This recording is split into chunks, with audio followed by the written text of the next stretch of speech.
Hi students, I hope all of you are doing well, and in today's video we are going to talk about second and third generation IIMs. At this point of time, while I'm recording this video, most of you of course have received calls from second and third generation IIMs, and you might be wondering first of all whether you should go for these interviews or not, and if at all you convert, should you consider joining these institutes or not. So when you look at second and third generation IIMs, there's a lot that needs to be discussed. So the agenda for today's video is to cover all of those things. The presentation, I'll try and link it in the description so that you can download it for yourself and go through it because there are a lot of data points here. But if you follow the entire video, I hope at the end of this you'll have more clarity on what you should do. So let's get started. Now, what I've done is I've looked at the second and third generation IIMs are the institutes that started from 2011, and then there were a bunch of institutes that started around 2015 and 16. I have not included Shillong here, which started in 2008-9 around that period, because Shillong has gone, in terms of you look at the placement numbers as well, Shillong has really gone ahead, right? So that is why I've not included Shillong in this particular discussion. And if you're converted Shillong, of course, you have to look at the other options that you will have and decide whether you should join Shillong or not. But it definitely does not fit into this particular discussion. So these are the institutes that we're going to talk about. And the first thing that I'm going to discuss is going to be the average placement numbers. And when you look at the average placement numbers, luckily we have data for almost all the years of their existence, but I have taken 2019 onwards where we have data that is available. Before that, of course, the numbers were pretty on the lower side. So it's not that important at this point of time. That's why not considered those. We could have always calculated like a 10-year CAGR, etc. But let's not get into that. So if you look at 2019 onwards, and on this particular screen, you see all the second generation IIMs. So you see all of them who started around 2011, 2009. Ranchi foundation year is 2009, so that is why you see it there. 2010, 2009, 2011, etc.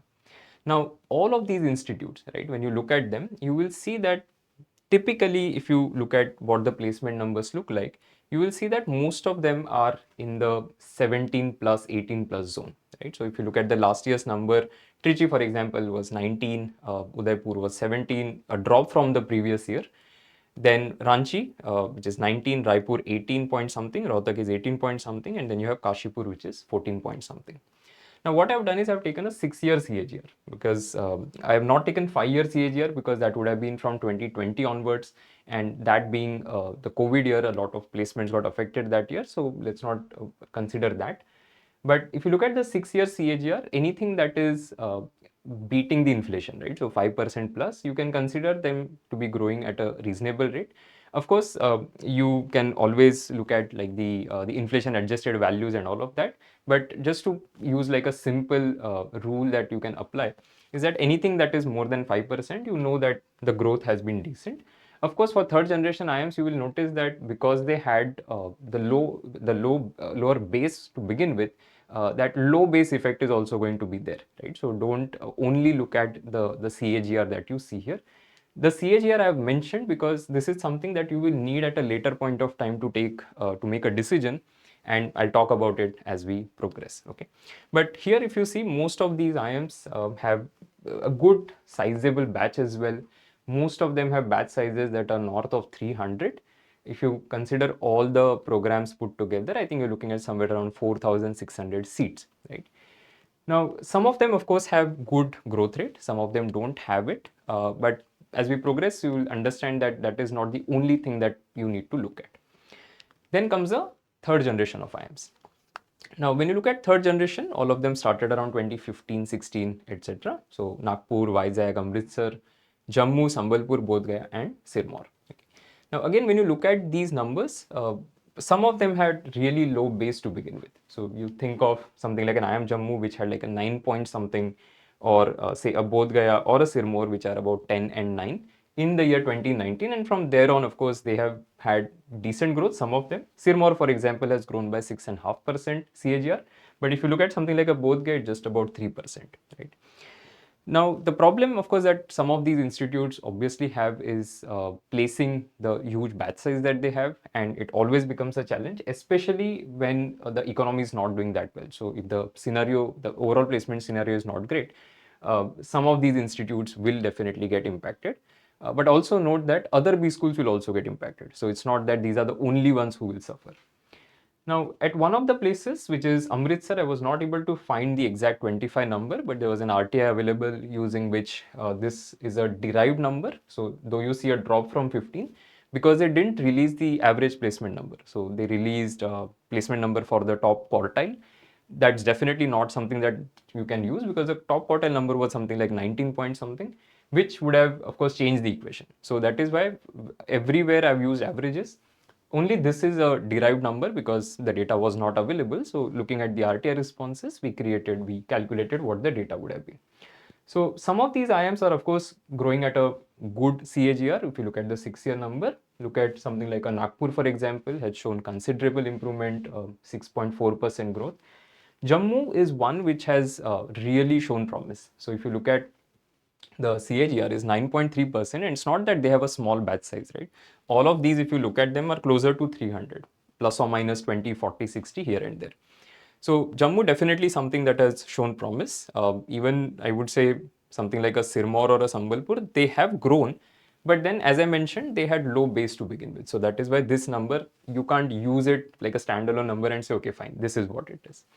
But definitely, I would say Jammu has shown promise, and you will see also if you look at like a 5-year, 4-year, 3-year average numbers, you will see how it has shaped up. So what I've done is I've looked at the average CTC and used that to calculate some sort of ranking. And you can clearly form different clusters within these. So if you look at the 5-year average, so last 5-year salary, if you take average of it, then 4-year and the last 3 years. And what you see is that there is clear the first sector or first segment that is there, or you can say first cluster, is Trichy, Raipur, Udaipur, Rohtak, Ranchi. Within that, things change a little bit here and there every year. So you see Trichy, Raipur, Udaipur, Rohtak, Ranchi, exact same, even if you consider 4-year average. If you consider 3-year average, Trichy, Raipur, Rohtak, Udaipur, and Ranchi. So slight switches here and there will happen. But you see, these are basically the top 5 of the second and third generation IIMs, which means that if you convert any one of these, that's obviously that you should be joining them over something that you convert from here. If you convert anything from here, you should be joining that over something from here. Okay, so that is why there are clear clusters that you see. The next cluster is going to be Nagpur, Kashipur, Vizag, Amritsar, and Jammu. Now, if you look at this cluster has had a little bit of composition change in the last couple of years, because you see Nagpur, Kashipur, Vizag, Nagpur, Kashipur, Vizag, Nagpur, Kashipur, Vizag. So still fine. Then you have Amritsar, which, as I mentioned, they also didn't have the average placement number. Amritsar has gone down. So Amritsar was here, then it is now here, and now it has almost reached the, if I look at the last year average numbers, it has further fallen down. I'm not saying Amritsar is not a good institute. I'm just saying that there are some of the institutes that have grown slightly better at a faster pace compared to what Amritsar is doing at this point of time.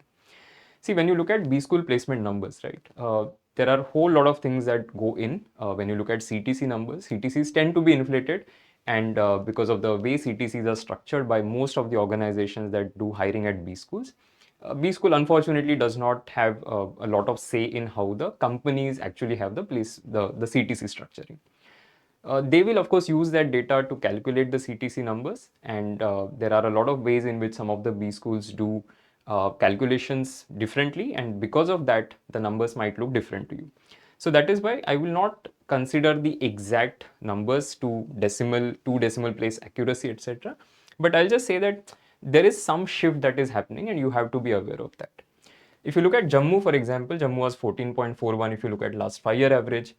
Last 4 year it has become 15.43, and now it has become 15.98, almost reaching 16, which is at IIM Kashipur. So yes, there is a shift that is happening in this cluster.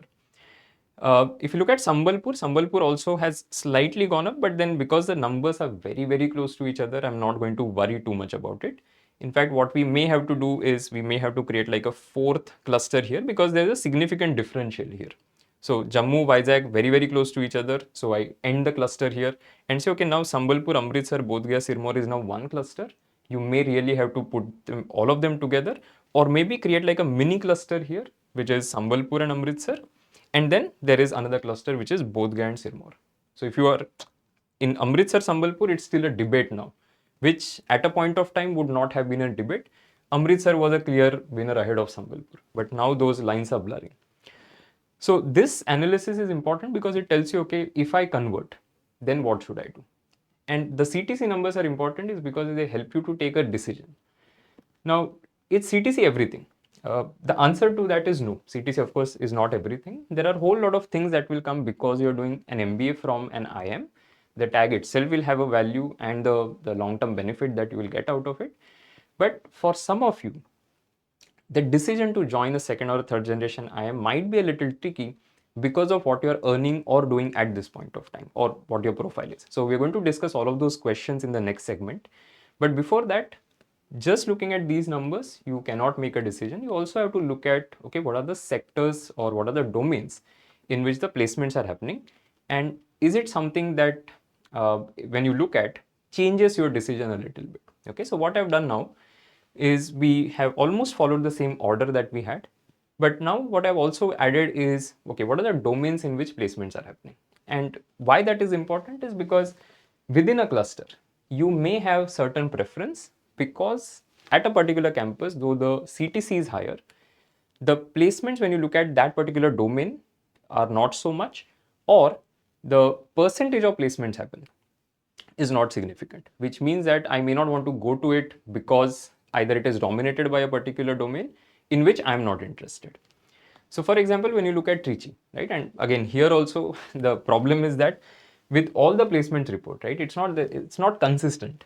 So if somebody actually tries to go through all these placement reports, and I had to do that to come up with all of this, the entire presentation, you would not, it's not a great experience to be honest, because you will feel exhausted. If you want to try and find a particular data point across all of them, it will be very difficult because they want to highlight numbers or things that they want to highlight. So a lot of them, of course, spoke about top 5 domains. So when you look at the percentage of roles offered on the campus, domains are very, very important. So most of them spoke about it, but some of them, for some reason, have not given domains. Instead of that, they have given sectors. And you cannot really compare domains and sectors, but wherever possible, I have given sectors as well, so that at least something is there other than me saying there was nothing mentioned by that particular B school. So here I've mentioned what exactly it is. So that's why I say ordered. Ordered because it is in that order. So when I say Trichy, for example, and Trichy says IT, BFSI, operations, etc. What we are saying is that IT placements, IT domain placements is the largest chunk of the whole thing. So in Trichy, for example, you start with IT, then you have BFSI, operations, FMCG, FMCD, retail kind of roles, and then consulting roles. Then you have Raipur, which is dominated by marketing, sales, then finance, then operations, IT, analytics, consulting, and general management. So I'm not going to read all of this because, as I said, I'll give you the link to this presentation. You can download it. But the point that I'm trying to make is, let's say if you're somebody who is interested in finance, right? Now you have, when you look at Raipur, Udaipur, Rohtak, you will see that because firstly, when you look at Udaipur has marketing, sales dominated, then consulting, strategy. So if finance is what I want to do, I may really want to get into the depth of the placement report and then see what kind of roles are offered. Because I can clearly see Raipur has more roles offered in finance and Rohtak, but that will require further level of detailing. So you can't again just look at the data and say, fine, I'm going to take a decision. Go through the individual placement report and see for the area of interest that you have, are there enough roles that are offered on the campus or not? Otherwise, you will get disappointed. Correct.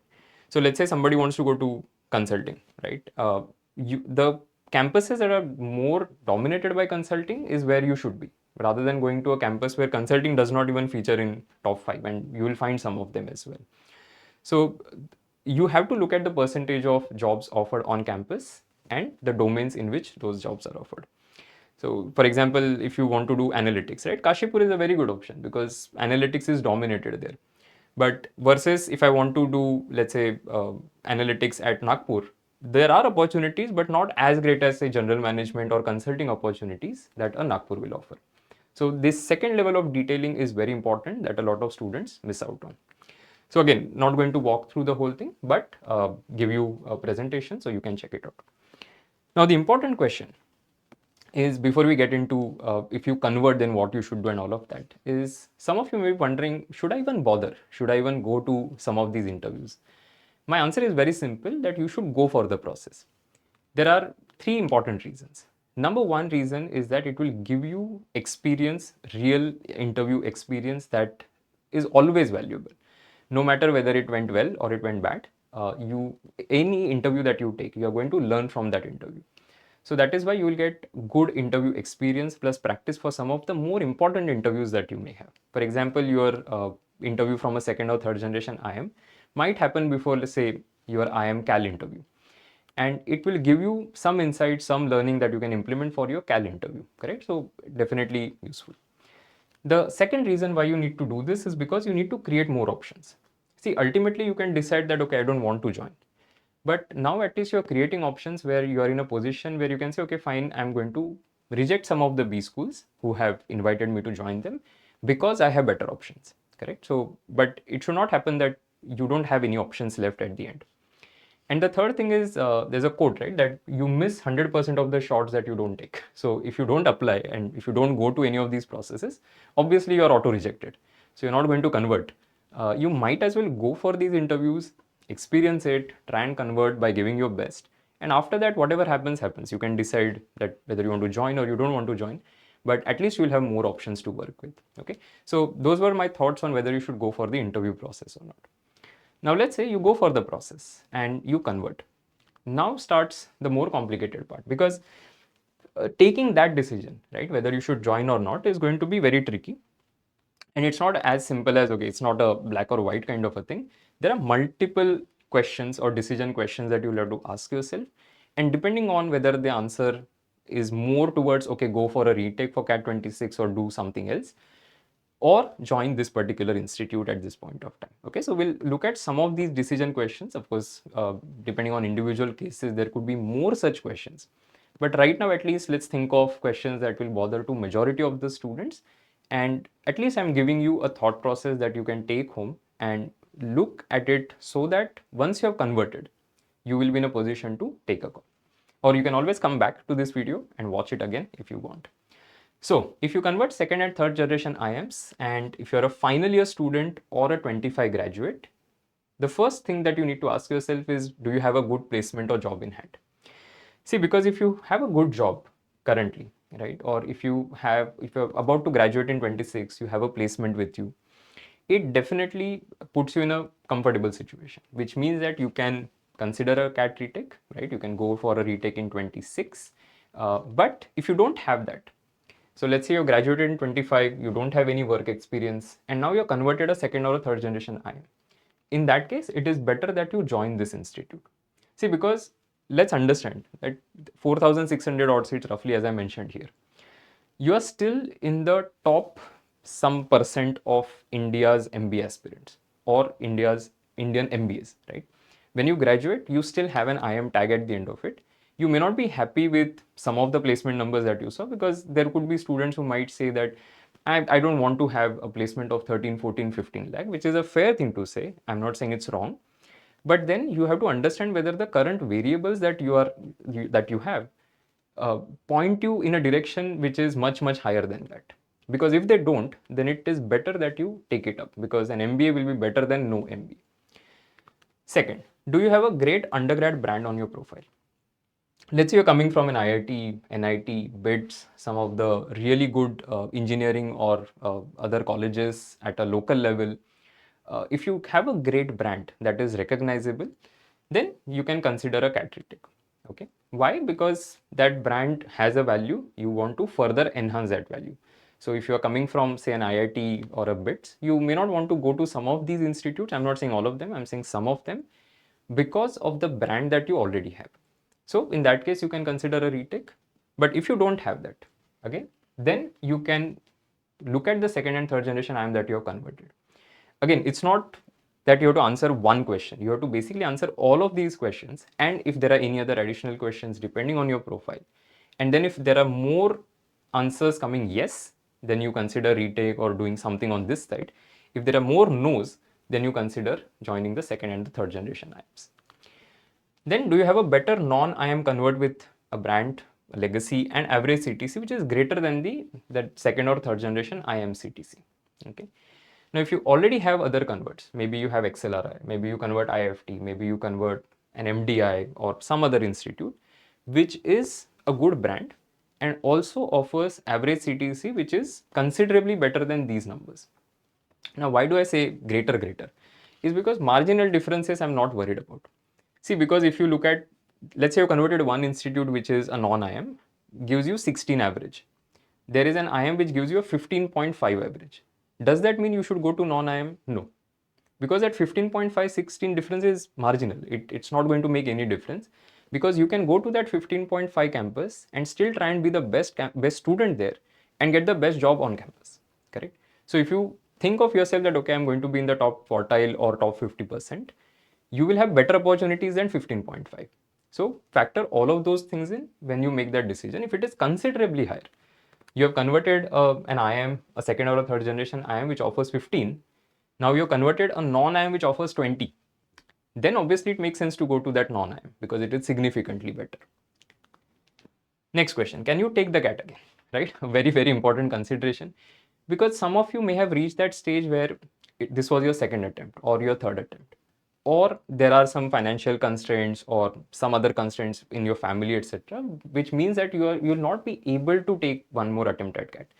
In that case, if you can take the CAT, of course, go for it. But if you can't, then it is better to join that second or third generation IIM that you may have converted. Then, taking the CAT does not mean cracking the CAT. So that is why the next question. Are you confident of cracking the CAT next year to get a better B school, or did you underperform in 25 in any way? See, if you have some sort of regret that, oh, I could have done better, I should have done better, this is not the end of what I can or could have done, right? In that case, you can go for CAT 26. So again, just a very quick personal story. I did, when I took CAT for the very first time, I didn't do that well. Second attempt, I did well. But the first attempt CAT, I got my score and I spoke to my mentor and he just asked me one question that, will you be able to crack it next year? And I said confidently, yes. So if that confidence is not there, it is very easy for somebody else to tell you that go for CAT 26, right? But if you don't have that confidence and faith in your own ability to crack the test next year, it is better that you join the B school that you got this year. Okay, and this is not only true for the second, third generation IIMs, this is true in general. That if you think that you can't do better on CAT next year, there is no point waiting. Okay. Then, next question, is your profile good enough for Blackie or other top non-IIMs? See, some of you may have a profile that you can't further enhance. So your 10-12 grad, let's say, is on the lower side, which means that even if you get additional work experience, is not going to create a situation where you will be able to get a call from, say, an ABC, right? So if that is the case, then it is better that you join some of these institutes rather than trying again next year, because your profile is not going to get significantly better. But if you think that, no, okay, my profile is such that if I work for one more year, it will be in a situation where I've currently marginally missed because of, let's say, 10 months of work experience. These additional 10 months of work experience will give me extra points and I'll be able to make it to a better institute like a Blackie or some of the other non-IIMs. In that case, you can definitely consider a CAT retake. But if you think, no, that's not going to happen, go for the second or third generation IIM. Next, is your projected salary after 2 years? Now, this is for working professionals, not for students.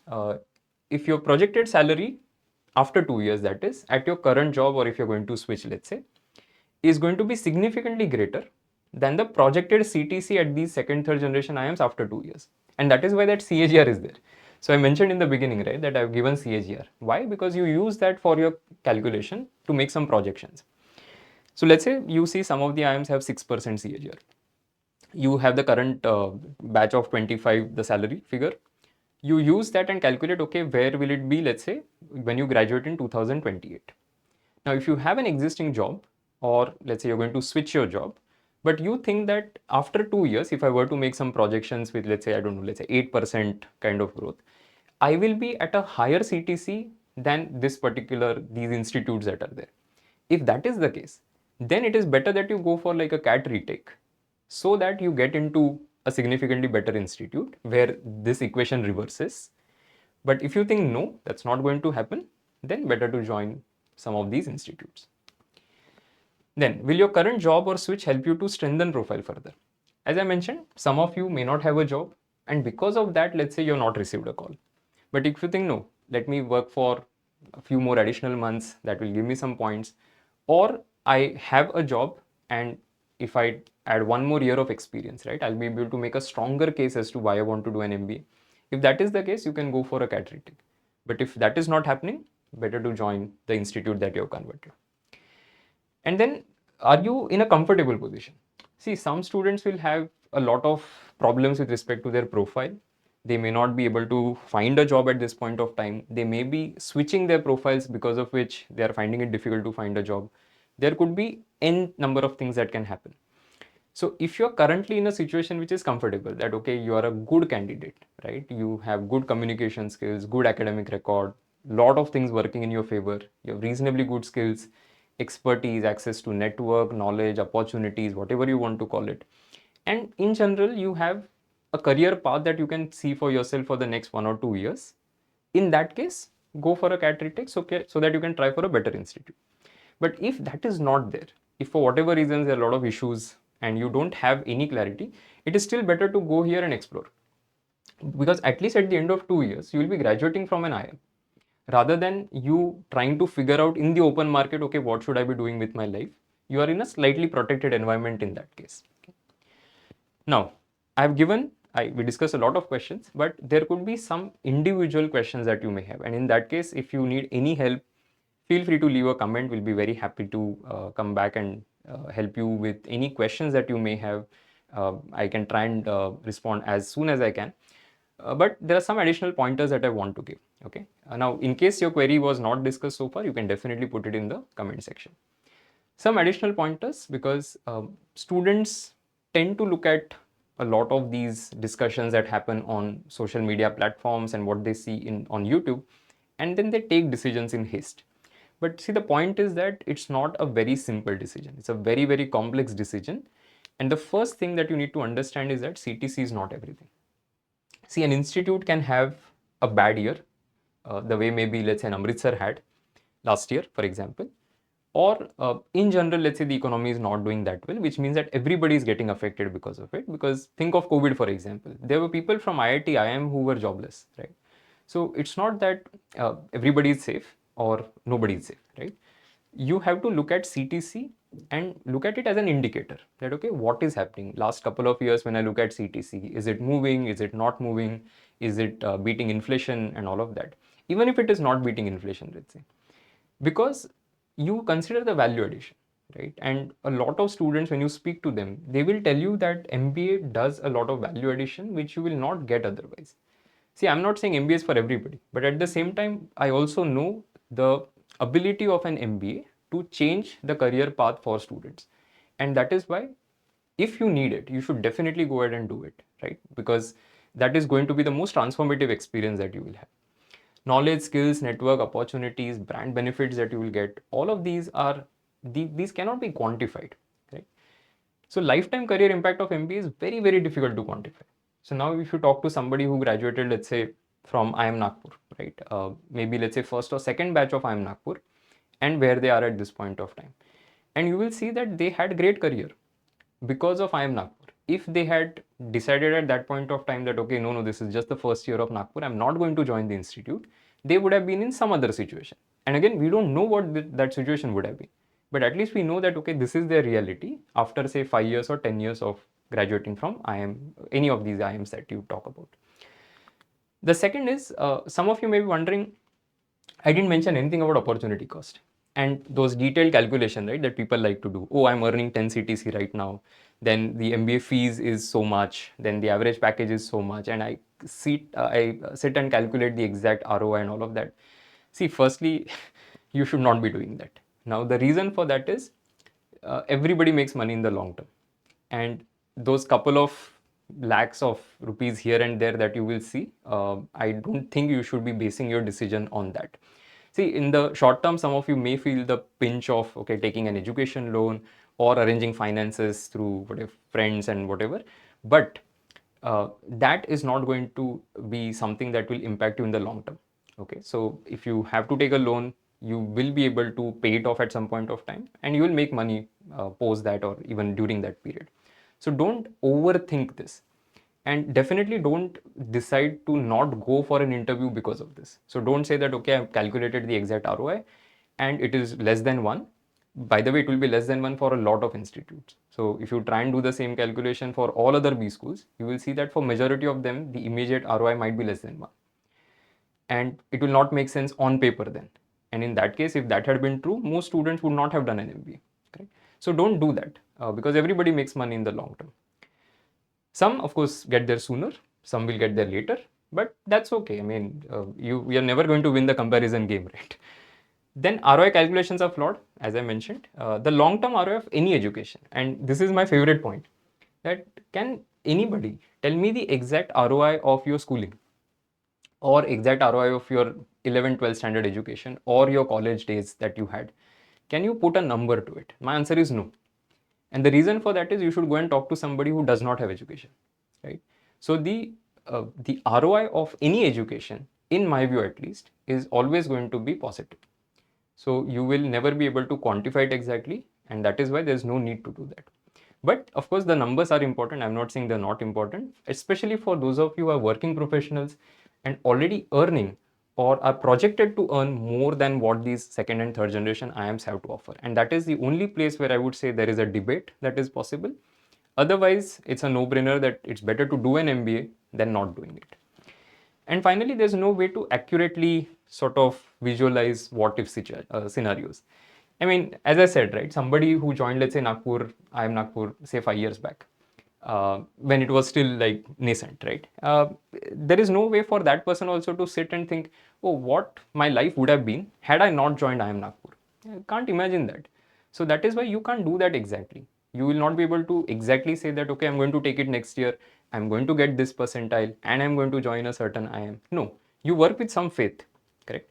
You work with the variables that you have and you try and do the best that you can by maximizing those variables. So you look at what your current situation is, whether realistically waiting for another year is going to help you or not, and all of those decisions can happen at a later point of time. Right now, we are recording this in Feb 26. You are still in the zone where you're appearing for interviews. My take is go for those interviews, crack them left, right, and center, and only once you're converted, you sit with your mentors and you look at your life situation and you look at these numbers and then you take a call. But today, you don't take that call, you go for the process and do well.